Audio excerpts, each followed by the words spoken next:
बिस्मिल्लाहिर्रहमानिर्रहीम। आज हमारा एंटिटीज का लेक्चर 4 है और जिस तरह चैप्टर 2 हमने लास्ट क्लास जो थी हमारा लेक्चर 3 जो था उसमें हमने स्टार्ट किया था। अब हम चैप्टर 2 जो है इसके रिमेनिंग टॉपिक्स करेंगे। चूँकि लास्ट क्लास में हमने सिर्फ 2.1, 2 और 3 को डिस्कस किया, ये हमारा डन हो गया काम यहाँ तक, जिसमें हमने सेट्स की जो बेसिक प्रॉपर्टीज़ थी वो हमने पढ़ी थी वहाँ पे। आज जो हम काम करने लगे हैं वो चूँकि 2.1, 2, 3 के साथ जो रेलेवेंट पोर्शन है वो 2.67 का है, जिसमें हमने बाइनरी रिलेशंस और फंक्शंस को डिस्कस करना है। तो चूँकि ये दोनों आपस में लिंक टॉपिक्स हैं, इसलिए जो बीच वाला पोर्शन था 2.45 का लॉजिक्स का, उसको हमने इसके बाद करना है ताकि जिनका लिंक बनता है पहले वो चीज़ें हम कर लें। तो ये जो पोर्शन है हमारा 2.67 का, इसमें हम दो मेजर एरियाज़ को डिस्कस करेंगे। नंबर 1 जो है हमारे पास ये है बाइनरी रिलेशंस, और नंबर 2 जो होगा हमारे पास बाइनरी रिलेशंस की बेस पे फिर हम पढ़ेंगे फंक्शंस को। तो ये दोनों चीज़ें 2.67 में, और चूँकि इन दोनों चीज़ों में हमें सेट्स की बेस चाहिए थी वो हम ऑलरेडी लास्ट लेक्चर में कर चुके हैं। तो सबसे पहले तो ये डिफ़ाइन कर देते हैं कि बाइनरी रिलेशन क्या चीज़ है, फिर हम आगे चलेंगे। बाइनरी रिलेशन जो होते हैं ये असल में जो A क्रॉस B होती है, A और B का जो कार्टीजियन प्रोडक्ट होता है, ये उसके जितने भी सबसेट्स होते हैं उनको हम कहते हैं। तो इस बात को थ्योरेटिकली समझने से बेहतर है कि एक एग्जांपल के थ्रू ये बात अंडरस्टैंड की जाए। वो एग्जांपल आपके लिए कंप्रिहेंसिव होगी, उसमें बहुत से टॉपिक्स आपके एग्जांपल के साथ लिंक हो जाएंगे। तो मैं इसको समझाने के लिए सबसे पहले एक एग्जांपल कोट करता हूँ यहाँ पे। उस एग्जांपल में हम लिखते हैं A एक सेट है हमारे पास, जिसमें हम क्या लेते हैं कि A, B और C 3 एलिमेंट्स हैं। इसी तरह एक सेट हम B ले लेते हैं जिसमें 1, 2 और 3 ये 3 एलिमेंट्स हैं। और इसी के साथ फिर हमने करना ये है कि इनका फाइंड करना है कार्टीजियन प्रोडक्ट, इसको क्रॉस प्रोडक्ट भी कह सकते हैं। तो A और B के एलिमेंट्स को देखते हुए अगर हम लिखेंगे A क्रॉस B, तो आप लोग इससे फेमिलियर हैं कि इसमें ऑर्डर्ड पेयर्स होते हैं। नहीं भी अगर आप जानते तो आप सुन लें। A क्रॉस B का मतलब है A और B का कार्टीजियन प्रोडक्ट, और इसमें एलिमेंट्स के जो हैं वो ऑर्डर्ड पेयर लिखेंगे। अब A पहले और B बाद में है, तो ऑर्डर्ड पेयर का मतलब होता है कि उसमें एक तरतीब होती है ख़ास। A क्रॉस B में पहले ऑर्डर्ड पेयर का जो एलिमेंट होगा वो होगा A और बाद में होगा B का एलिमेंट। तो अगर हम पहले इसको लिख लें सेट बिल्डर फॉर्म में तो ज़्यादा बेहतर है समझना। हम यूँ कहते हैं कि इसमें होंगे X, Y such that X होगा A से एंड Y होगा B से। ये जस्ट एक डिस्क्राइब की है बात हमने कि ऑर्डर्ड पेयर का पहला एलिमेंट A का होना चाहिए, दूसरा एलिमेंट B का। यहाँ X इनको शो कर रहा है और Y जो है वो इनको शो कर रहा है। तो अब इसकी लिस्ट बनाते हैं प्रॉपर। तो ये लिख लें, सो A cross B is now, pairing करना शुरू करते हैं इन दो की। तो ये क्या होगा, सबसे पहले A के साथ 1, फिर B के साथ 1, फिर C के साथ 1, इन तीनों के साथ 1 लिख दिया हमने। फिर इसी तरह से A के साथ 2 आ जाएगा, B के साथ 2 आ जाएगा और C के साथ 2 आ जाएगा। इसी तरह अब 3 की बारी है तो वो यहाँ लिख लेते हैं। C के साथ अगर हम देखें यहाँ से हमारे पास A के साथ 3, फिर B के साथ 3 और फिर C के साथ 3। तो जो पॉसिबल पेयरिंग हो सकती थी वो हमने कर ली है। तो टोटल हमारे पास आप देखें तो 1, 2, 3, 4, 5, 6, 7, 8, 9 बन गए ordered pairs. In ordered pairs को जो लिखा है हमने इकट्ठा करके, तो ये बन गया सेट A क्रॉस B, और ये कहलाया A और B का कार्टीजियन प्रोडक्ट। अब एक फार्मूला ड्राइव कर लेते हैं, वो ये है कि अगर नंबर ऑफ़ एलिमेंट्स A के अंदर 3 थे, नंबर ऑफ़ एलिमेंट्स B में भी 3 थे, तो फिर हमने देखा है कि जो number of elements A cross B में हैं वो 3 मल्टीप्लाइड बाय 3 9 हो गए। इसका मतलब ये हुआ कि ए में एलिमेंट्स अगर 3 हो, बी में 3 हो, तो 3 3 से 9 हो जाएंगे ए क्रॉस बी में। तो ये हमारे पास एक रूल भी बन गया यहाँ से। तो अब हम डिफाइन करने के काबिल हैं कि बाइनरी रिलेशन क्या होता है। अब मैं लिखता हूँ यहाँ पे बाइनरी रिलेशन। वैसे भी आप जानते हैं बाई का मतलब 2 होता है और बाइनरी का मतलब जो 2 से मिलके बने, और बाइनरी रिलेशन का मतलब ऐसा रिलेशनशिप जिसमें 2 एलिमेंट्स आपस में रिलेट कर रहे हैं। तो हम यूँ लिखेंगे एनी सबसेट ऑफ, या प्रिसाइज वर्डिंग में लिखते हैं any subset of A cross B is called a binary relation. Any subset of A cross B is called a binary relation. So we conclude that if A cross B has 9 elements, अगर इसमें 9 elements हैं तो जितने इसके subsets होंगे वो सारे के सारे बाइनरी रिलेशंस होंगे। तो प्रीवियस एग्जांपल को यहाँ पे कोट करते हैं एज इन प्रीवियस एग्जांपल। अब ये डेफिनेशन यहाँ पे हमारी कंप्लीट थी, इसको इन्वर्टेड कॉमर्स में कर दें। तो प्रीवियस एग्जांपल में A क्रॉस B के अंदर 9 एलिमेंट्स थे, जैसे कि अभी आपने देखा है। तो जो नंबर ऑफ सबसेट्स बनेंगे, सो नंबर ऑफ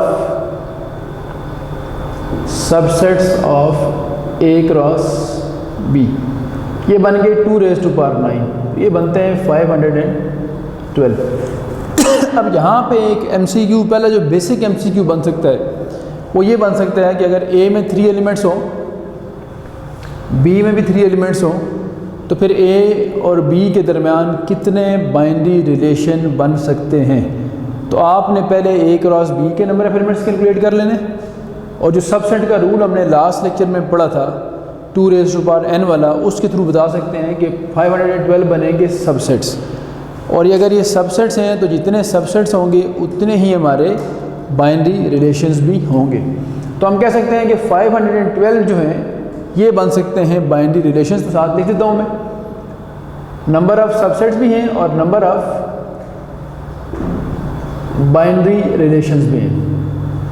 इनको सिंपली समटाइम हम रिलेशन बी कहते हैं। तो ये बन गए हमारे पास बाइनरी रिलेशंस। अब आगे चलते हैं, एक इसी की एक्सटेंशन है। अगर आप बाइनरी रिलेशन अंडरस्टैंड कर पाएँ तो वही एग्जांपल जो लिखी थी उसी की कंटिन्यूटी चाह रहे हैं हम यहाँ पे। और इस एक एग्जांपल के थ्रू मैंने आपसे कहा था कि हम ये भी स्टडी करेंगे, बाइनरी रिलेशन भी और फंक्शंस को भी स्टडी करेंगे।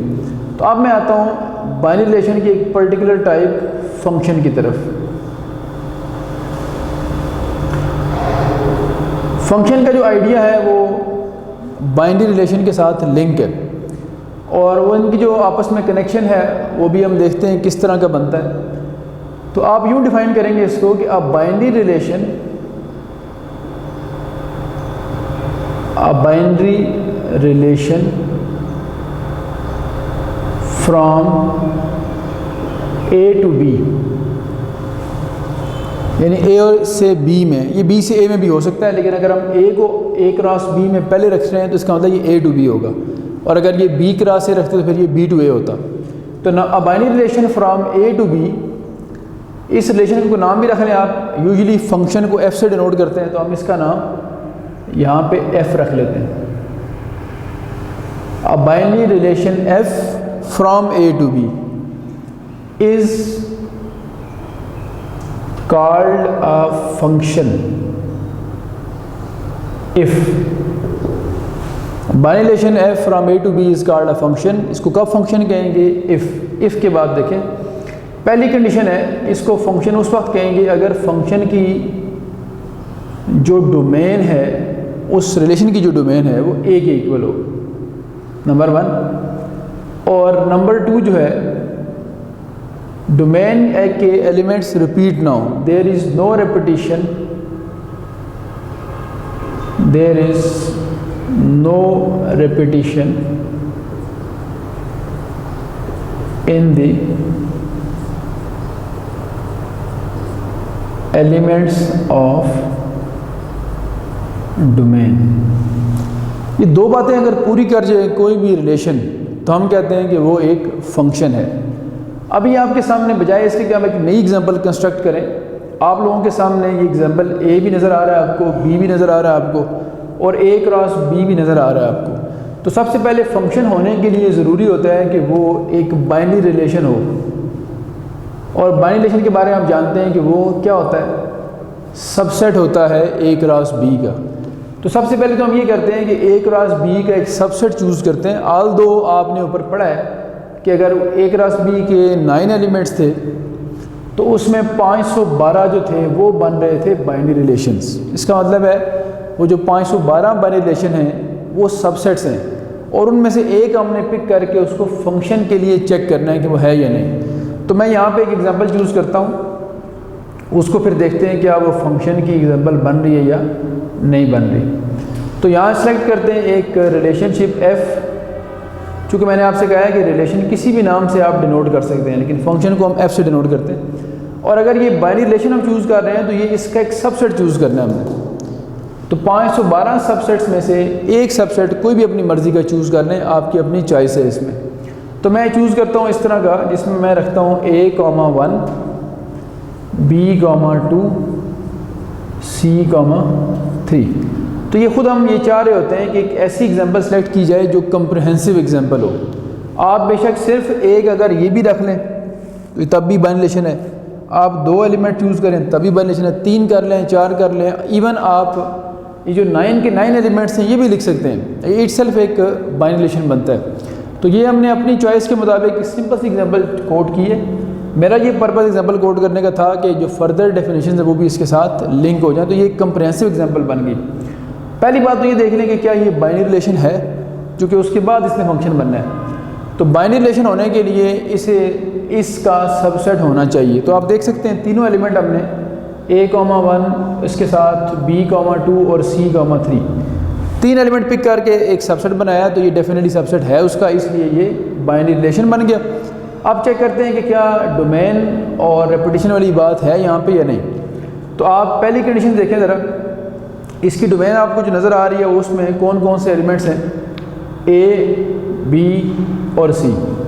ये 10th क्लास में भी आपने पढ़ा और 8th में पढ़ा कि जो ऑर्डर्ड पेयर होते हैं उनका पहला एलिमेंट डोमेन कहलाता है। तो A, B, C इसकी डोमेन आ गई, और यही आप देखें सेट A है।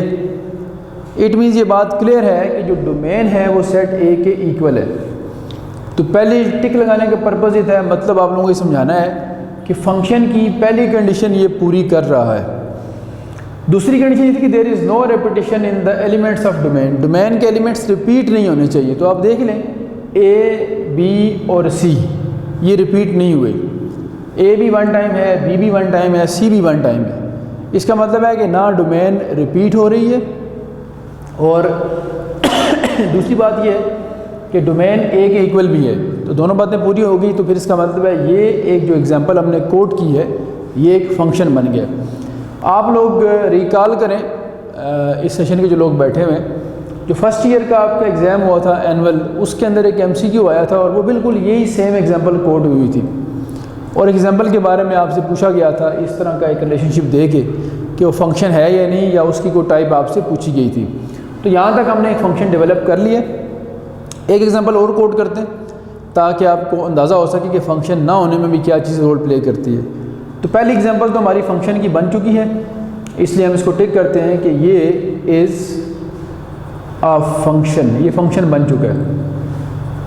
अब आते हैं एक एग्जांपल और अगर बनाई जाए तो वो भी देख लेते हैं। दूसरी एग्जांपल हम ये बना लेते हैं, उसी तरह एक सबसेट चूज़ करना है आपने अपनी मर्ज़ी का। तो मैं ये लेता हूँ सबसेट A,1 B,2, सिर्फ यहाँ तक रोकता हूँ इसको मैं। तो अब मैंने सिर्फ 2 एलिमेंट चूज़ किए हैं A,1 और B,2। अगेन अगर ये दोनों उसी के A क्रॉस B के एलिमेंट्स हैं तो ये सेट उसका सबसेट है, लेकिन देखना ये कि क्या ये फंक्शन भी है या नहीं। तब आप देखें इसकी जो डोमेन है A और B है, सिर्फ डोमेन सिर्फ A और B है, जबकि कंडीशन ये है कि डोमेन A के इक्वल होनी चाहिए। A में 3 एलिमेंट्स हैं, जबकि इसकी जो डोमेन आ रही है हमारे पास डोमेन ऑफ F, वो सिर्फ आ रही है A, B, जो कि इक्वल नहीं है A के। तो पहली कंडीशन वायलेट हो गई। इसका मतलब है ये रिलेशनशिप सेकंड नंबर पे लिखा हुआ ये फंक्शन नहीं है। दोनों में से एक भी कंडीशन पूरी ना हो तो फंक्शन नहीं बनता। इसी तरह से अगर हम इसको थोड़ा सा और एग्जांपल को थोड़ा सा चेंज कर लें ताकि वो भी आपको बात समझ आ जाए। अगर मैं ये रखता a, 1, a, 2 और a, 3, तो अब आप देख सकते हैं अब डोमेन सिर्फ a के बराबर। अब डोमेन के अंदर domain of f is now equal to a, एक सिंगलटन सेट है। अगेन ये b के इक्वल a के इक्वल नहीं आ रहा, फिर इस कंडीशन की वायलेशन हो रही है। अब हम कह सकते हैं कि ये कंडीशन पूरी नहीं हो रही, और साथ साथ देखें तो डोमेन रिपीट भी हो गई है। तो दोनों कंडीशन जो है वो पूरी नहीं हो रही, ना डोमेन में रेपिटेशन भी आ रही है और डोमेन a के इक्वल भी नहीं हो रही। तो ये जो हमने एग्जांपल लिखी है ये एग्जांपल फंक्शन नहीं है, इज़ नॉट अ फंक्शन। तो एक एग्जांपल फंक्शन की और एक फंक्शन ना होने की हमने यहाँ पे कोट कर ली है। अब हम आगे चलेंगे फंक्शन की टाइप्स के ऊपर। अच्छा चलें जी, अब आते हैं टाइप्स ऑफ फंक्शन की तरफ। जैसा कि मैंने पहले बताया कि फ़ंक्शन हम स्टडी कर चुके हैं, और इसी में जो एग्जांपल हमने यूज़ की थी a और b की, वही a और b दोबारा लिखे हैं मैंने। और जो फंक्शन हमने सेलेक्ट किया था बाइनरी रिलेशन, जिसको हमने चेक किया था कि वो फंक्शन है या नहीं, तो ये वाली जो पहले वाली फंक्शन की एग्जांपल है इसको मैंने यहाँ पे दोबारा लिखा है ताकि इसी के थ्रू हम टाइप समझ सकें। तो फंक्शन की जो सबसे पहली टाइप हमारे पास बनती है इसको हम कहते हैं ऑन टू फंक्शन।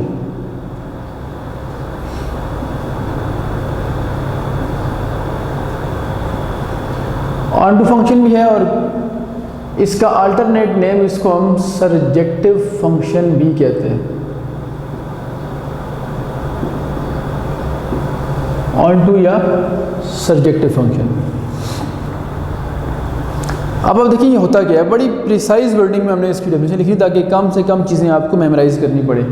तो हम ये कहते हैं कि अगर किसी फंक्शन की रेंज सेट b के बराबर हो जाए, और सेट b को याद रखना है, जो b सेट होता है अगर फंक्शन a टू b है तो b को हम को डोमेन कहते हैं। इसका मतलब है अगर रेंज को डोमेन के बराबर आ जाए, तो if range of f is equal to b, अगर रेंज b के बराबर हो तो फिर हम कहेंगे दिस इम्प्लाइज f फंक्शन जो है इज़ ऑन टू फंक्शन। तो अब इसको ऊपर वाली एग्जांपल पे अप्लाई करके देखते हैं। इस एग्जांपल में आप देखें ज़रा कि जो रेंज थी फंक्शन की, as in the above example f function की रेंज आपको नज़र आ रही है 1, 2, 3। तो हम ये कह सकते हैं कि ऊपर वाली एग्जांपल के अंदर जो फंक्शन की रेंज है वो b के इक्वल है। तो अगर ये b के इक्वल है तो इसका मतलब ये जो एग्जांपल ऊपर लिखी हुई है फंक्शन की एग्जांपल जो हमने प्रीवियस लिखी थी पहले, तो ये एग्जांपल जो फंक्शन की है ये फंक्शन होने के साथ साथ ऑन टू फंक्शन भी बनता है। तो अब हमने कैटेगराइज कर लिया है कि ये जो गिवन एग्जांपल थी ये ऑन टू फंक्शन की थी। अब आगे चलते हैं। ऑन टू के बाद जो दूसरी डेफिनेशन है हमारे पास वो है इन टू फंक्शन की।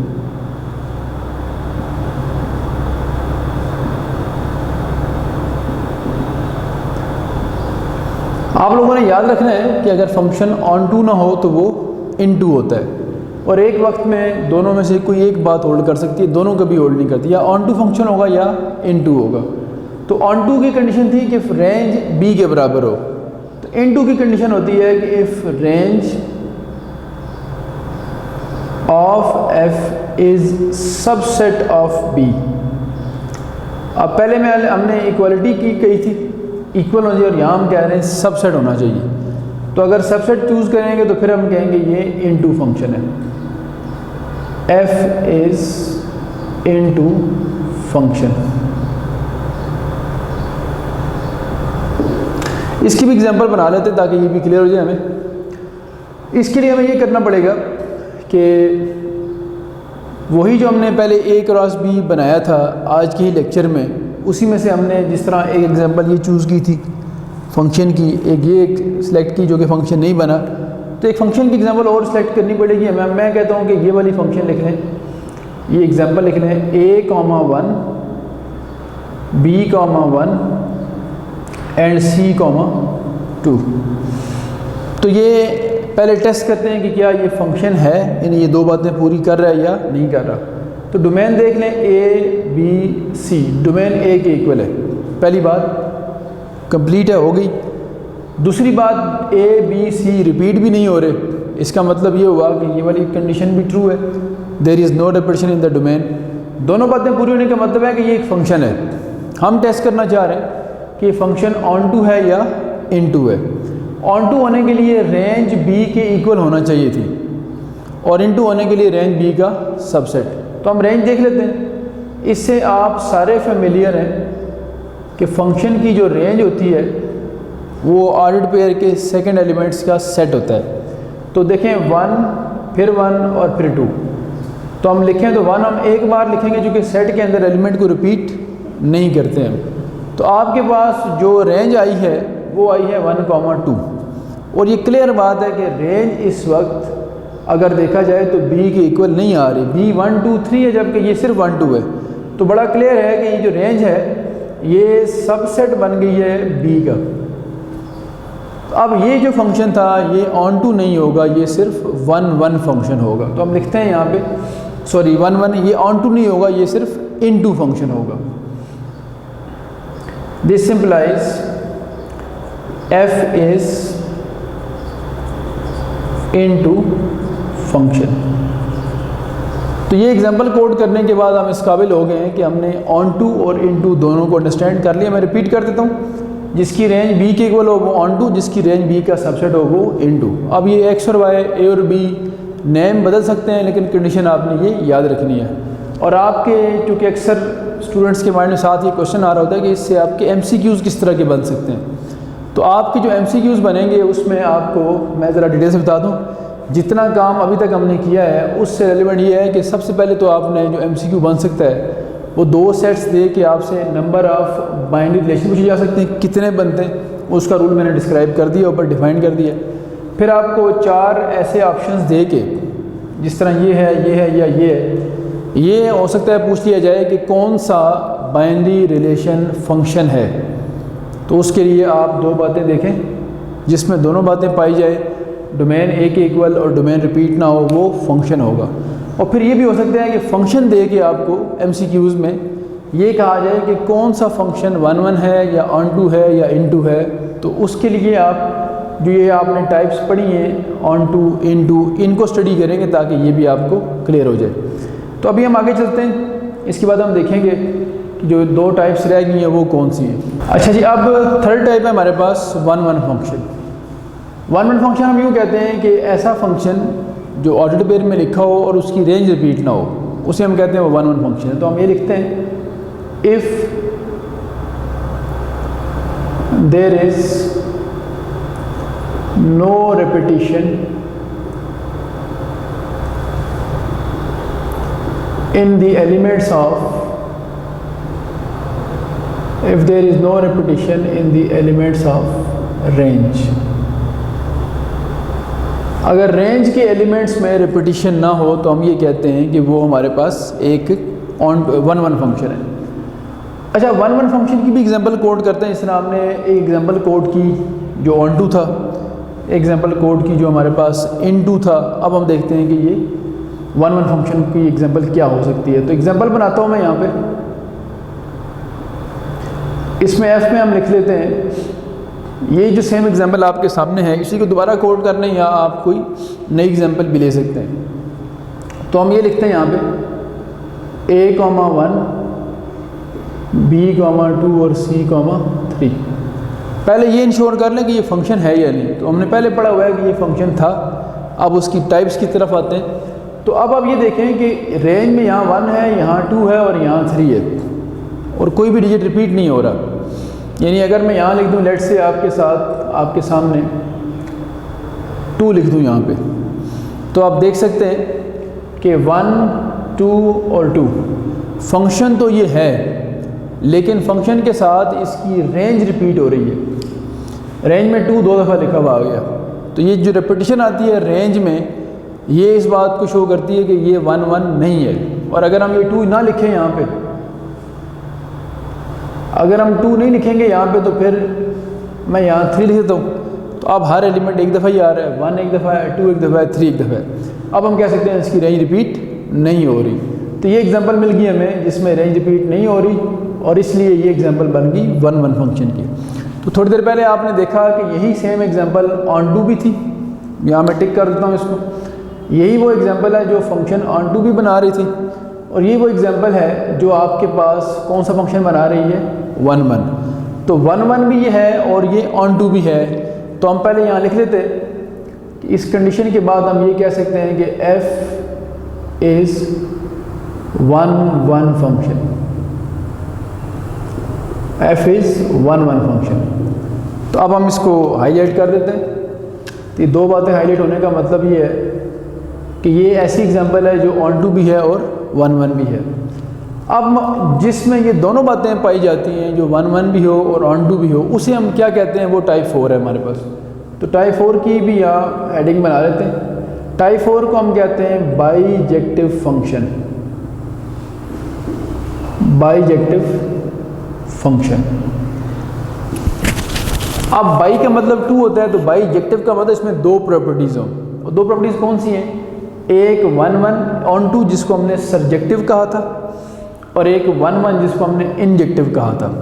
तो जिसमें 1 1 ऑन टू दोनों होंगे उसको हम कहेंगे बाईजेक्टिव, यानी दो प्रॉपर्टीज़ वाला। और इसका अल्टरनेट नेम होता है 1 2 1 function.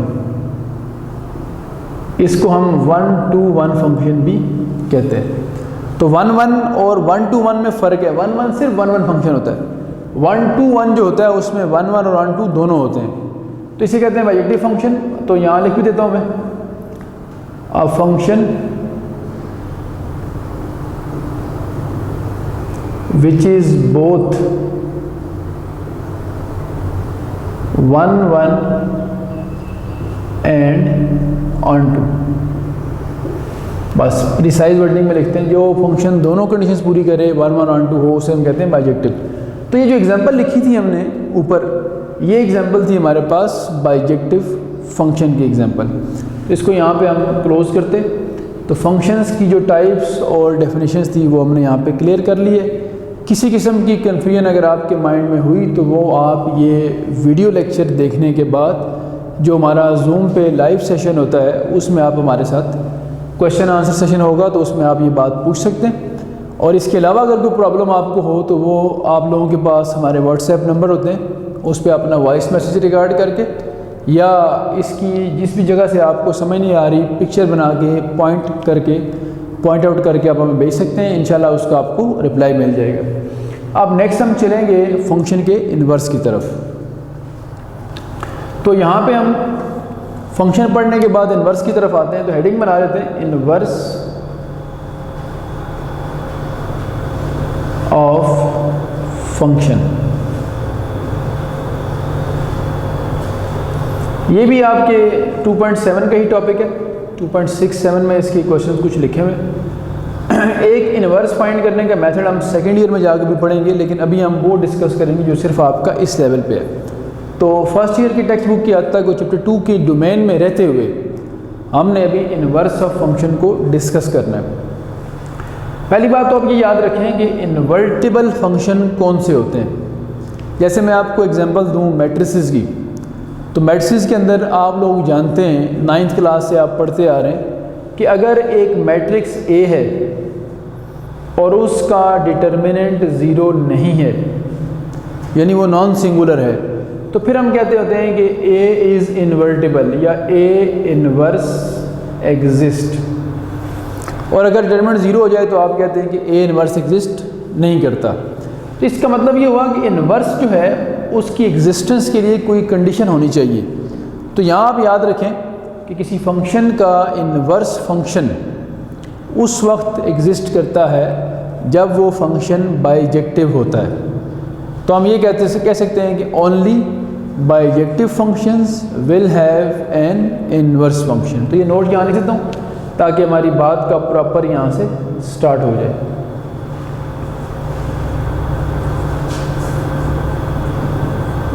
Only bijective function will have an inverse function. सिर्फ बाइजेक्टिव फंक्शंस होते हैं, इनका ही इनवर्स फंक्शन बन सकता है। इसका मतलब ये हुआ कि अगर फंक्शन बाइजेक्टिव नहीं होगा तो उसका इनवर्स फंक्शन नहीं होगा। इनवर्स तो बनेगा जिसको इनवर्स रिलेशन कहा जाएगा, उस रिलेशन को हम फंक्शन फिर नहीं कहेंगे। फंक्शन तब कहेंगे जब वो खुद बाइजेक्टिव होगा, तो फिर उसका जो इनवर्स होगा वो भी एक फंक्शन के साथ तौर पे सामने आएगा। अब हम आगे चलते हैं। आपके इस कोर्स में जो फर्स्ट ईयर के जो कोर्स चैप्टर 2 का है, इसमें सिर्फ़ और सिर्फ हमारे पास दो जो हैं वो मेथड लिखे गए हैं इनवर्स के, तो वो दो ही मैं यहाँ डिस्कस करूँगा। तो उनको हम केसेस बना लेते हैं। इनवर्स का जो पहला केस है, केस 1, इसमें ये होता है कि डाटा हमें दिया होता है टेबुलर फॉर्म में, ऑर्डर्ड पेयर फॉर्म में। तो we are given a function f in ordered pair form, just like ये ऊपर जो लिखा हुआ आपके सामने। तो ये आ गया a,1 b,2 और c,3। यानी इस फॉर्म में डाटा ऑर्डर्ड पेयर में लिखा होगा। कोई भी एग्जांपल हो सकती है। यहाँ पे आपसे कहा जाएगा कि इसका इन्वर्स फाइंड करें। तो आप लोग याद रखें कि अगर डाटा आपको इस फॉर्म में दिया हो, देन एफ इन्वर्स जो होता है ये जस्ट आपने ऑर्डर्ड पेयर्स के अंदर फर्स्ट और सेकंड एलिमेंट की प्लेस को एक्सचेंज करना होता है। डोमेन को रेंज बनाना होता है, रेंज को डोमेन बनाना होता है। तो ये बन जाएगा a1 की जगह आ जाएगा 1, a, इसकी जगह आ जाएगा 2, b, इसकी जगह आ जाएगा 3, c। तो ये आ जाएगा आपके पास इस रिलेशन का इन्वर्स। अगर ये फंक्शन है तो इसका इन्वर्स जो है वो फंक्शन हो भी सकता है और नहीं भी हो सकता। लेकिन अगर ये बाइजेक्टिव फंक्शन का इन्वर्स फाइंड किया आपने तो फिर कंफर्म ये भी फंक्शन होगा। जैसे कि मिसाल के तौर पे अगर मैं यहाँ 2 लिख दूँ तो आप समझ सकते हैं कि यहाँ 2 लिखने से रेंज रिपीट हो गई है, लेकिन फंक्शन के ऊपर कोई फ़र्क नहीं पड़ा, अभी भी ये फंक्शन है। रेंज रिपीट होने से ये वाली कंडीशन वायलेट हुई है, तो ये 1 फंक्शन नहीं है। अगर ये 1 नहीं है तो फिर ये बाइजेक्टिव भी नहीं है। इसका मतलब ये हुआ कि ये फंक्शन तो है लेकिन बाइजेक्टिव नहीं है। तो हमने तो कहा था कि सिर्फ बाइजेक्टिव फंक्शंस के इन्वर्स फंक्शंस होते हैं। इसका मतलब है अब ये बाइजेक्टिव नहीं है तो इसका इन्वर्स तो एग्जिस्ट कर गया, ये लिखा हुआ आपके सामने। यहाँ भी दोबारा आ जाएगा 2c। फंक्शन का इसका इन्वर्स तो बन गया है, लेकिन ये जो इन्वर्स है ये फंक्शन नहीं है, इसे कहेंगे इन्वर्स रिलेशन। उसकी वजह क्या है कि आप देख सकते हैं कि इन्वर्स के अंदर 1a 2b 2c आ गया, यानी कि डोमेन दो जगह पे सेम नंबर आ गई। और वो डोमेन सेम क्यों आई है? क्योंकि वो 1 फंक्शन नहीं था। तो इसका मतलब ये हुआ कि अगर फंक्शन बाइजेक्टिव ना हो तो इसका इन्वर्स बन तो जाता है, लेकिन वो इन्वर्स सिर्फ रिलेशन होता है, फंक्शन नहीं होता। जबकि अगर जिस तरह पहले लिखा था हमने कि अगर मैं यहाँ 3 लिखूँ और ये बाइजेक्टिव फंक्शन की एग्जांपल हो, जिस तरह ये लिखी थी आपने, तो अब इसका जो इन्वर्स होगा उसमें डोमेन रिपीट नहीं होगी। डोमेन रिपीट ना होने की वजह से अब हम कहेंगे ये भी फंक्शन है। सो अगर फंक्शन बाइजेक्टिव है तो उसका इन्वर्स भी फंक्शन बनेगा। अच्छा, अब हम आते हैं केस 2 की तरफ। केस 1 हमने देख लिया कि जब हमें डाटा ऑर्डर्ड पेयर्स में दिया होगा तो हमने क्या करना है, हमने ऑर्डर्ड पेयर के डोमेन और रेंज के एलिमेंट्स को आपस में एक्सचेंज कर लेना है। अब केस 2 जो लिखा है वो ये है कि कभी कभार फंक्शन हमें दिया हुआ होता है सेट बिल्डर फॉर्म में। एक डिफाइनिंग रिलेशन होता है हमारे पास और उस रिलेशन की बेस पे हमने फंक्शन को ऑब्जर्व करना होता है। तो ये इस तरह से है कि ऑर्डर्ड पेयर में एक्स वाई लिखा हुआ है। आप ये सेमी कॉलन यूज़ कर सकते हैं या आप सच दैट यूज़ कर लें, such that y is equal to f of x. Y function of x होगा, कोई भी रिलेशनशिप हो सकता है इनका आपस में। एंड एक कंडीशन एक्स या वाई पे दी होती है, तो मैं लिखता हूँ कि एक्स इज़ ग्रेटर देन और इक्वल टू 0। और आपसे कहा जाता है कि इसका इन्वर्स फाइंड करें। तो उसका तरीकाकार ये होता है कि आप लोग जब इन्वर्स फाइंड करते हैं तो थोड़ा सा प्रीवियस केस के साथ डिफरेंट काम करते हैं। थोड़ा सा यहाँ तो आपने एक्स और वाई की प्लेस चेंज कर दी थी, वहाँ एक्स वाई की प्लेस चेंज नहीं करनी आपने। एक्स वाई अपनी जगह पे ही रहेगा, सिर्फ ये जो स्लैश है सच दैट है इससे आगे चेंज होगा। क्या चेंज होगा? इस सच दैट से आगे जहाँ जहाँ एक्स है वहाँ वाई कर देना, और जहाँ जहाँ वाई है वहाँ पे आपने एक्स कर देना। तो ये यूँ हो जाना है x is equal to f of y, और जो कंडीशन x पे थी उसको आपने y में कर देना है। इसकी एक हम पर्टिकुलर एग्जांपल देख लेते हैं ताकि ये चीज़ आपको क्लियर हो जाए। एग्जांपल इस तरह से मैं कहता हूँ कि एक फंक्शन है मेरे पास x, y such that y square is equal to x, और साथ कंडीशन ये है कि x ग्रेटर देन और इक्वल टू 0 है। ये कंडीशन लगा दी हमने इसके ऊपर। अब जो लोग सेकेंड ईयर के स्टूडेंट्स हैं, सेकेंड ईयर पहली बात आप एग्ज़ाम्स वगैरह दे के भी आए होते हैं, और सम टाइम ऐसा होता है कि ड्यूरिंग सेकेंड ईयर आप ये पढ़ रहे होते हैं, तो ये आप जानते हैं कि वाई स्क्वायर जो एक्स जो है चैप्टर 6 के अकॉर्डिंग देखा जाए तो ये एक पैराबोलिक इक्वेशन है, लेकिन उससे हमारा यहाँ कोई कंसर्न नहीं, हम सिर्फ इसको ग्राफिकल व्यू देखना चाह रहे थे। अब इसका इन्वर्स लेते हैं। जब आप इसका इन्वर्स लेंगे एफ इन्वर्स, तो ये देखें एक्स वाई में कोई चेंज नहीं आ रहा, सिर्फ सच दैट से आगे चेंज करना है।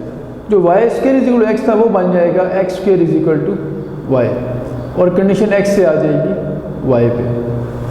तो वाई की जगह एक्स, एक्स की जगह वाई, एक्स की जगह वाई रिप्लेस कर दिया, तो वो फंक्शन था, तो ये उसका इनवर्स फंक्शन भी हो सकता है और रिलेशन भी हो सकता है।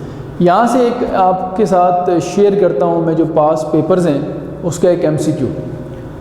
नेक्स्ट का जो एंट्री टेस्ट है इसमें भी और बाकी यूनिवर्सिटीज़ में भी, प्यास वगैरह में, फास्ट में, GIKI में, ये फंक्शन से रेलिवेंट क्वेश्चंस आते रहते हैं बाज़ दफ़ा। तो एक बार क्वेश्चन ये था कि अगर एक रिलेशनशिप फंक्शन है तो उसके इन्वर्स के बारे में आप क्या कंक्लूजन ड्रा करते हैं। तो ऑप्शन था कि F inverse is also a function, F inverse is not a function, फिर मे और may not be a function. तो आप जानते हैं कि फंक्शन का इन्वर्स फंक्शन हो भी सकता है, नहीं भी हो सकता, depending upon the type of function. अगर वो बजेटिव है तो उसका इन्वर्स भी फंक्शन होगा। फिर ये भी याद रखें आप लोग, बाज़ दफ़ा एक रिलेशन दिया होता है जो ख़ुद फंक्शन नहीं होता, लेकिन उसका इन्वर्स फंक्शन बन रहा होता है। जैसे अभी आप देखें ये y square is equal to x है, और इसमें जब हम इसका स्क्वायर रूट लें फॉर एग्जांपल, और एक्स पे कंडीशन ना लगाएं, एक्स पे कोई कंडीशन ना हो और वाई स्क्वायर एक्स लिखा हो, तो ये खुद फंक्शन नहीं होगा, लेकिन इसका जो इन्वर्स है वो फंक्शन है यहाँ पे। तो अब आप कंक्लूड करते हैं कि बाज़ दफ़ा रिलेशन खुद फंक्शन नहीं होता, उसका इन्वर्स फंक्शन होता है, और बाज़ दफ़ा रिलेशन खुद फंक्शन होता है, उसका इन्वर्स फंक्शन नहीं होता, और फिर दोनों भी हो सकते हैं, फंक्शन भी और दोनों, यानी एक अगर फंक्शन है तो उसका इन्वर्स भी फंक्शन हो सकता है। तो ये सारी पॉसिबिलिटीज़ डिपेंडेंट हैं फंक्शन की नेचर के ऊपर, फंक्शन की टाइप के ऊपर। अब हम आगे चलते हैं, दोनों चीज़ें हमने डिस्कस कर ली, फंक्शन के दोनों केसेस हमारे सामने आ चुके हैं। कुछ जनरल आइडिया आप जहन में रखें कि एक रिलेशनशिप अगर लीनियर है तो उसका इन्वर्स भी लीनियर होगा। इसी तरह से अगर हम ये कहते हैं कि हमें एक फ़ंक्शन दे के फ़ौरन ये कहा जाए कि क्या इसका इन्वर्स फंक्शन होगा या नहीं, तो फिर हम उसको भी इसी एंगल से टैकल कर सकते हैं। तो मैं यहाँ पे एक शेयर करता हूँ क्वेश्चन आप लोगों के पास, प्यास का एक क्वेश्चन, जो सेशन आपने नजफ़ का ज्वाइन किया है। नजफ़ का जो एंट्रेंस का सेशन होता है हमारा, इसमें सारी यूनिवर्सिटीज़ को हम कवर कर रहे होते हैं। तो हर यूनिवर्सिटी से एक एग्जाम्पल हम कोट करते हैं ताकि हर यूनिवर्सिटी का जो पेपर पैटर्न है या जो डिफ़िकल्टी लेवल है, जो क्वेश्चन की नेचर है, उससे आप लोग फेमिलियर रहें साथ साथ। तो एक क्वेश्चन हम प्यास यूनिवर्सिटी के लिख लेते हैं।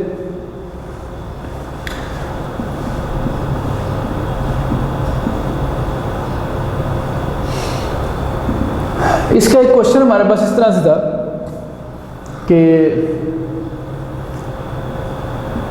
MCQs की फॉर्म में जो कि क्वेश्चन आते थे कि MCQ ही था। फंक्शन हमें एक दिया हुआ था f of x equals to x square, और इसके साथ कंडीशन कोई नहीं थी, ये कहा गया था कि x कोई भी रियल नंबर हो सकता है। और एक हमें साथ दिया हुआ था g ऑफ x, वो भी सेम फंक्शन था बट उसकी डोमेन रिस्ट्रिक्टेड थी, x 0 या 0 से ग्रेटर रखना था आप लोगों ने। और फिर हमें कहा गया था कि कौन सी बात ट्रू है इनके बारे में। Then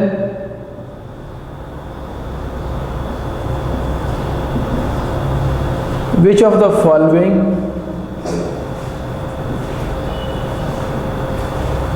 is true.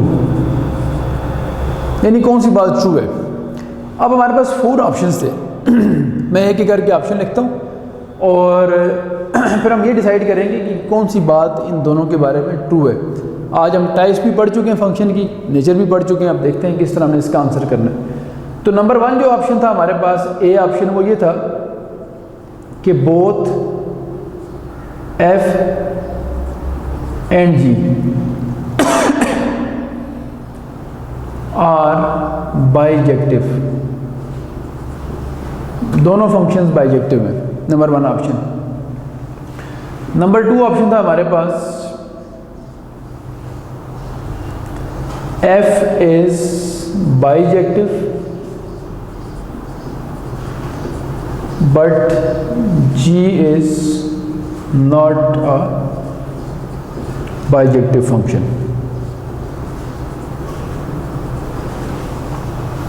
2 ऑप्शन हो गए। सी ऑप्शन था हमारे पास, इस तरह हमने कहा both F and ji are bijective, फिर एक में हमने कहा F is bijective but G is not. तो सी ऑप्शन था G is bijective but F is not a bijective.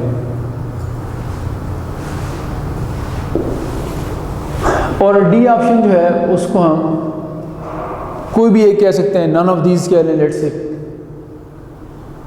इनमें से कोई भी ऑप्शन मैच नहीं कर रहा, या कोई और ऑप्शन भी बनाया जा सकता है। अब जरा इसको स्टडी करते हैं। पहली वाली जो बात है f f s to x square, वो भी फंक्शन है, ये भी फंक्शन वही है, सिर्फ डोमेन रिस्ट्रिक्टेड है। तो देखना यह है कि डोमेन के साथ कैसे हम आंसर कर सकेंगे इस बात का। तो पहले वाली कंडीशन को मैं ज़रा आपको बता दूं समझाने के लिए कि ये देखें कि अगर हम x पे कंडीशन कोई नहीं है, यानी MCQ जो है उसको एक्सप्लेन कर रहा हूँ आप लोगों के लिए, तो इसकी जो एक्सप्लेनेशन है वो यहाँ डिस्कस कर रहे हैं। अगर x R से बिलोंग करता है, मतलब इस पर कोई रिस्ट्रिक्शन नहीं है, नेगेटिव भी हो सकता है और पॉजिटिव भी हो सकता है, तो मैं ये करता हूँ कि x की 2 वैल्यूज़ चूज़ करता हूँ, एक -2 और एक +2। जब मैं -2 यहाँ प्लेस करूँगा इस जगह पे, तो देख सकते हैं आप कि f ऑफ -2 जो है वो आएगा 4।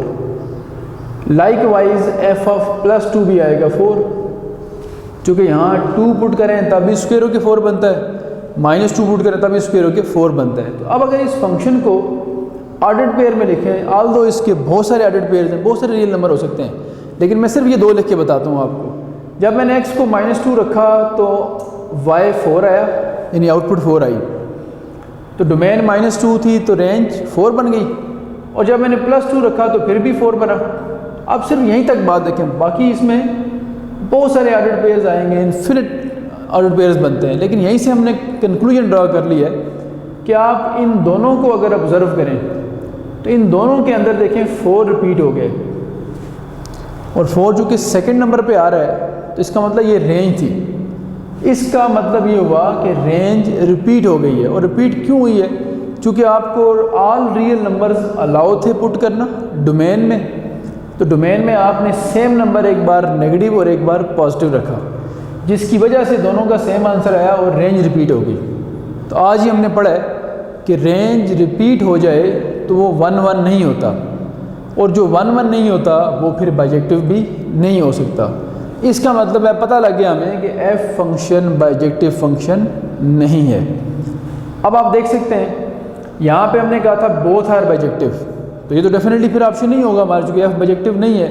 यहाँ हमने कहा था f इज़ बाइजेक्टिव, वो भी नहीं है, अभी हमने देखा है, चूँकि रेंज रिपीट हो गई है और ये 1 1 नहीं है, जो 1 1 नहीं हो सकता वो बाइजेक्टिव भी नहीं हो सकता, क्योंकि बाइजेक्टिव में दोनों बातें होनी चाहिए। अब अगर जी की तरफ आते हैं, सी ऑप्शन की तरफ, तो यहाँ कहा था G is bijective but F is not, तो यहाँ तक तो हमारी बात ठीक है, एफ बाइजेक्टिव नहीं है। लेकिन अब हमें इसमें डाउट हो रहा है कि क्या जी बाइजेक्टिव है। अगर तो बाइजेक्टिव है फिर तो ये हमारा करेक्ट ऑप्शन है, और अगर बाइजेक्टिव नहीं है तो फिर ये भी हमारा करेक्ट ऑप्शन नहीं हो सकता। तो देख लेते हैं यहाँ से हम इसको जी को, जी में चूँकि आप जानते हैं कि एक्स के ऊपर एक रिस्ट्रिक्शन है कि आप नेगेटिव नंबर पुट नहीं कर सकते।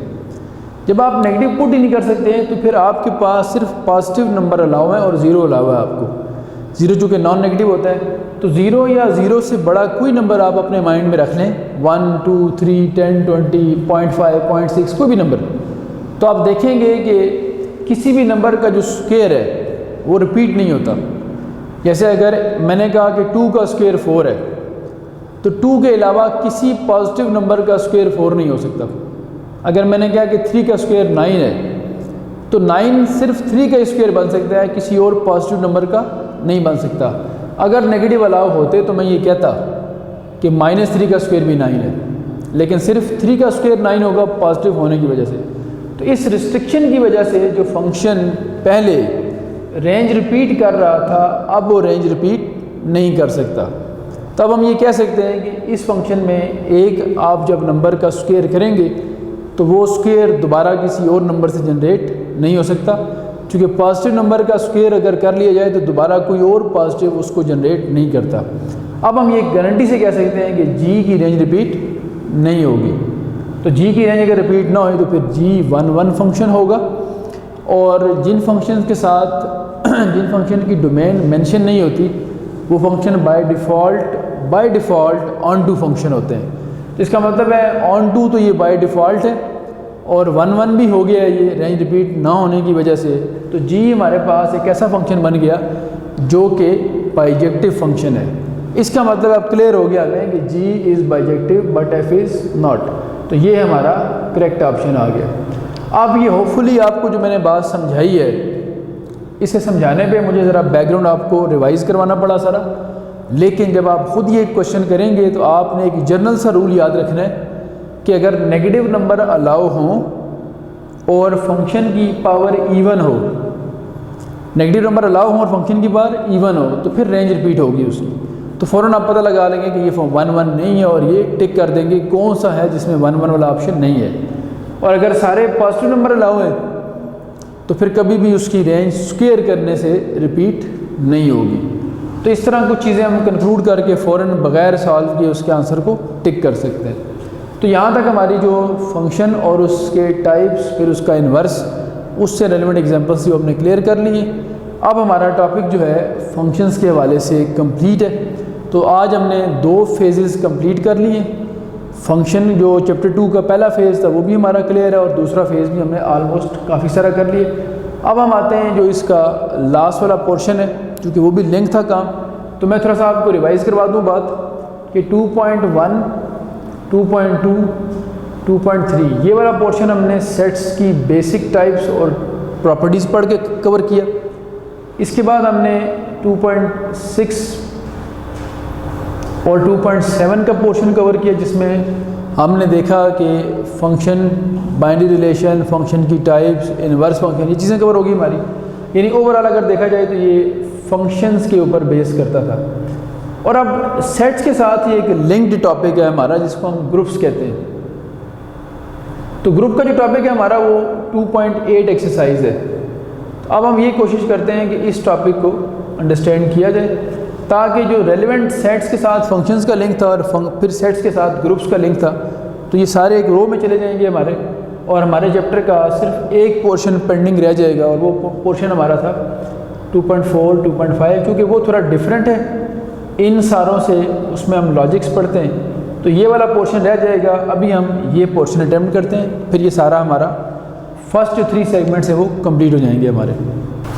अच्छा, अब चूँकि हमने ग्रुप की बात की थी, ग्रुप का टॉपिक डिस्कस करते हैं। तो ग्रुप एक बेसिकली मैथमेटिकल स्ट्रक्चर है, एक ऐसा स्ट्रक्चर जिसमें एक नॉन एम्प्टी सेट हमें चाहिए होगा और उसके साथ एक बाइनरी ऑपरेशन चाहिए होगा हमें। वो नॉन एम्प्टी सेट उस बाइनरी ऑपरेशन की रिस्पेक्ट से अगर 4 प्रॉपर्टीज़ पूरी कर जाए तो उसे हम ग्रुप कहते हैं। अब ज़रा मैं डिफाइन करता हूँ, देख लें। A non empty set G is called a group with respect to a binary operation. अब यहाँ मैंने चूँकि बाइनरी ऑपरेशन फिक्स नहीं करना, जो 4 बेसिक बाइनरी ऑपरेशन हैं वो ये लिखे हुए हैं, एडिशन, सब्ट्रैक्शन, मल्टीप्लिकेशन, डिवीजन का, जिससे आप फेमिलियर हैं। बाइनरी ऑपरेशन मींस ऐसा ऑपरेशन जो 2 एलिमेंट्स को ऑपरेट करता है। ऐड करते हैं तो आप 2 एलिमेंट्स को ऐड कर सकते हैं, सब्ट्रैक्ट कर सकते हैं, मल्टीप्लाई कर सकते हैं और डिवाइड कर सकते हैं। इसके अलावा और भी बहुत सारे बाइनरी ऑपरेशन हैं। आप एलसीएम ले सकते हैं 2 नंबर्स का, आप इसी तरह अगर चाहें तो आप एचसीएफ ले सकते हैं और ख़ुद भी डिफ़ाइन कर सकते हैं ऑपरेशंस को।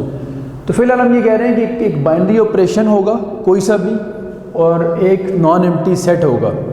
तो अगर वो नॉन एम्प्टी सेट ग्रुप कहलाएगा उस ऑपरेशन की रिस्पेक्ट से, कब? इफ़ के बाद ये है कि क्लोजर लॉ होल्ड करना चाहिए उसमें।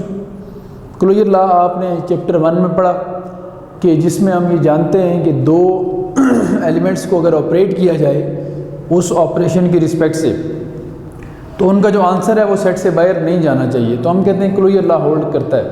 क्लोजर लॉ अगर होल्ड कर गया, एसोसिएटिव लॉ होल्ड कर गया उसके अंदर, और आइडेंटिटी एलिमेंट अगर उसमें एग्जिस्ट करता हुआ, और आखिरी ये कि हर एलिमेंट का इन्वर्स एग्जिस्ट करता हुआ उसमें, तो ये चार अगर प्रॉपर्टी एक सेट पूरी कर रहा हो, non empty set with respect to a binary operation, तो फिर हम ये कहते हैं कि वो जो सेट है वो उस ऑपरेशन की रिस्पेक्ट से एक ग्रुप है।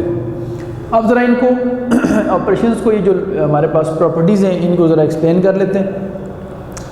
क्लोजर लॉ का मतलब ये होता है कि for all A B belongs to G, जो स्टूडेंट्स ओ लेवल्स वाले होते हैं वो आमतौर पर इन सिंबल से फेमिलियर नहीं होते। जी उल्टा ए जो लिखा हुआ है इसका मतलब फॉर ऑल है। For all A B belongs to G का मतलब है कि जी के हर दो एलिमेंट्स के लिए, फॉर ऑल टू एलिमेंट्स या फॉर ऑल एलिमेंट्स ऑफ जी, क्या होना चाहिए जी? हर दो एलिमेंट्स के लिए ये बात होल्ड करनी चाहिए कि इन दो एलिमेंट्स का जो रिज़ल्ट है इस ऑपरेशन की रिस्पेक्ट से, ए स्टार बी, ये भी उस सेट से बिलोंग करना चाहिए। जैसे अगर ये ऑपरेशन एडिशन का होता तो इन दो एलिमेंट्स का एडिशन करने से जो सम आता वो इससे बिलोंग करता। अगर ये मल्टीप्लिकेशन का ऑपरेशन होता स्टार, तो फिर दो एलिमेंट्स का प्रोडक्ट इस सेट से बिलोंग करता। तो मैं यूँ बात कर रहा हूँ कि अगर ये एडिशन है तो हम ये कहेंगे कि sum of any two elements of G is also an element of G, और अगर ये प्रोडक्ट है तो हम ये कहेंगे product of any two elements of G is again element of G. तो हर दो एलिमेंट्स का जो रिज़ल्ट है ऑपरेट करने के बाद वो सेट से बिलोंग करना चाहिए।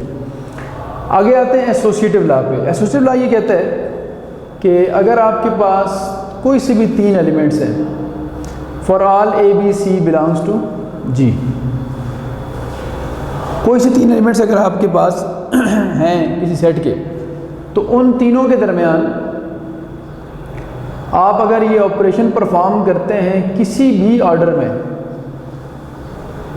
ब्रैकेट्स के साथ आप रिलेशन जो ऑर्डर है वो चेंज कर रहे हैं, ए बी सी, और इसी तरह वही तीन नंबर्स यहाँ लिख रहे हैं। करना सिर्फ आपने ये होता है कि पहले हमने ब्रैकेट लगाई बी और सी के ऊपर, और फिर हम ब्रैकेट लगाई ए और बी के ऊपर।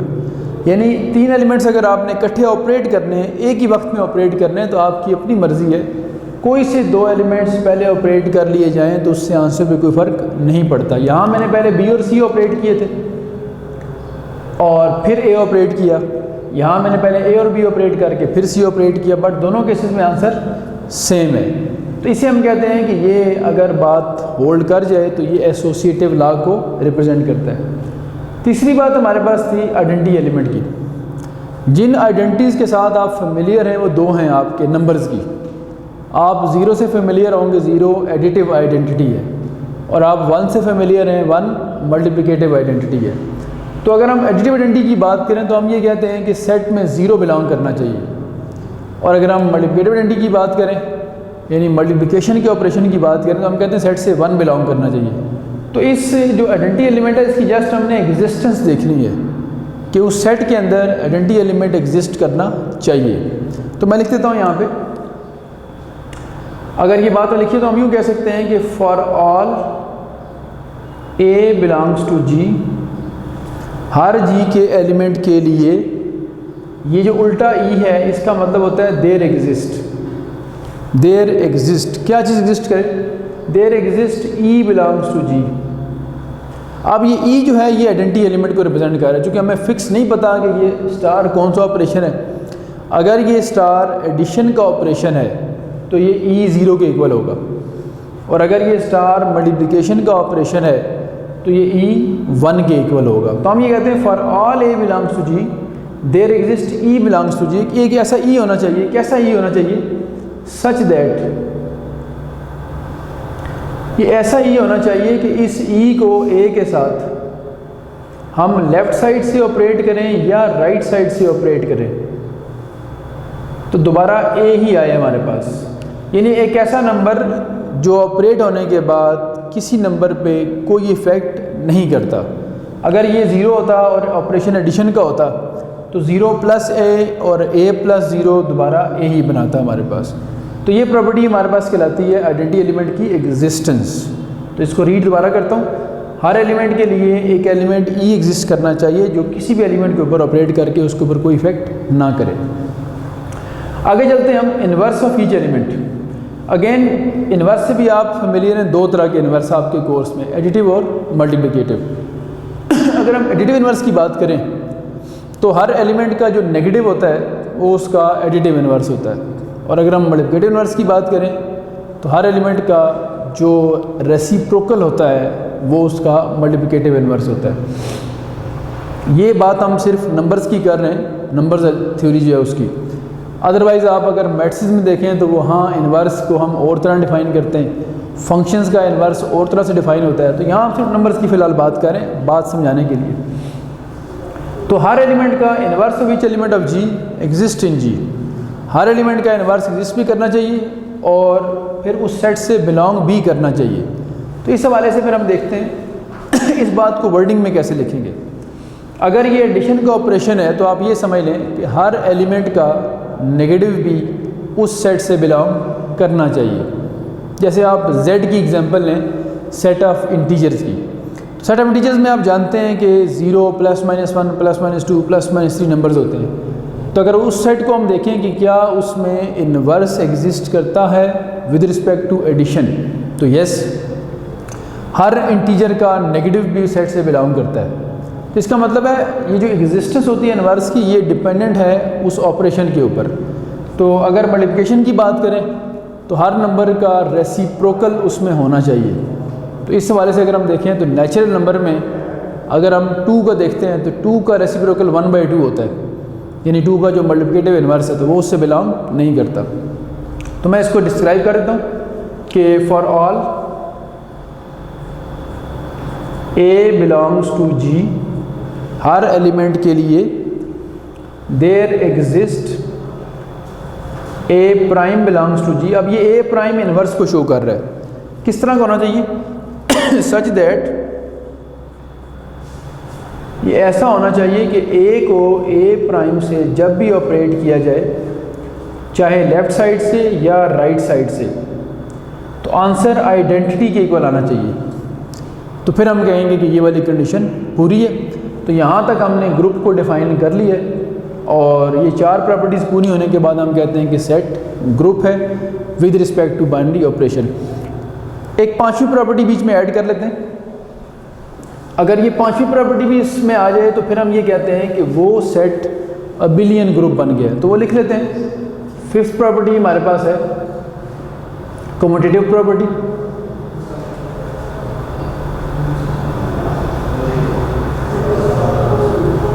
या कम्यूटेटिव लॉ भी कह सकते हैं इसको, commutative law with respect to the set operation star.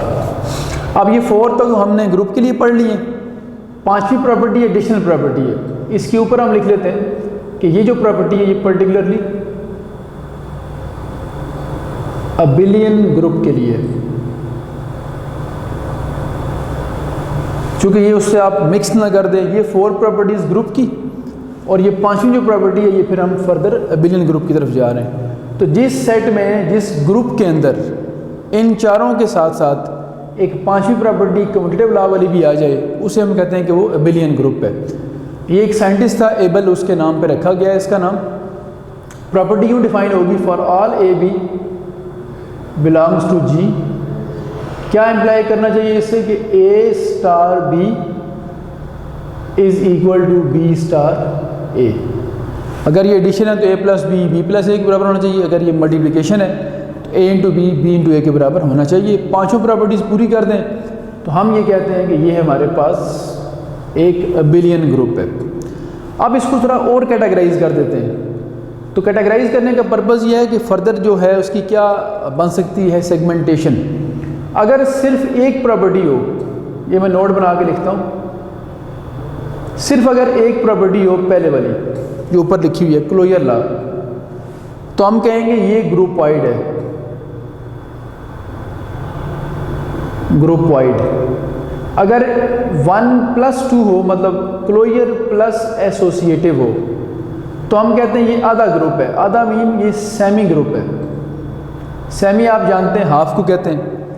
अगर 3 प्रॉपर्टीज हो जाएं 1+2+3, यानी क्लोजर, एसोसिएटिव और आइडेंटिटी तक, तो फिर हम कहते हैं ये मोनाइड है। और अगर चारों पूरी हो जाएं 1, 2, 3 एंड 4, तो फिर हम कहते हैं अब ये ग्रुप है। और फर्दर जो ऊपर लिखा था हमने कि 1+2+3+4+5, 5 पूरी हो जाए तो फिर हम कहते हैं ये ग्रुप की एक स्पेशल टाइप है जिसको हम कहते हैं अबिलियन ग्रुप। तो यहाँ आज का लेक्चर हम वाइंड अप करते हैं, बाकी इंशाल्लाह नेक्स्ट लेक्चर में हम और चीज़ें भी साथ सीखेंगे। तो ग्रुप का जो डेफिनेशन का काम था, ये जो बेसिक आइडिया था, वो आज हमने पढ़ा। नेक्स्ट लेक्चर में इसकी कुछ एग्जांपल्स करेंगे हम और चैप्टर 2 का रिमेनिंग पोर्शन करेंगे। अल्लाह हाफ़िज़।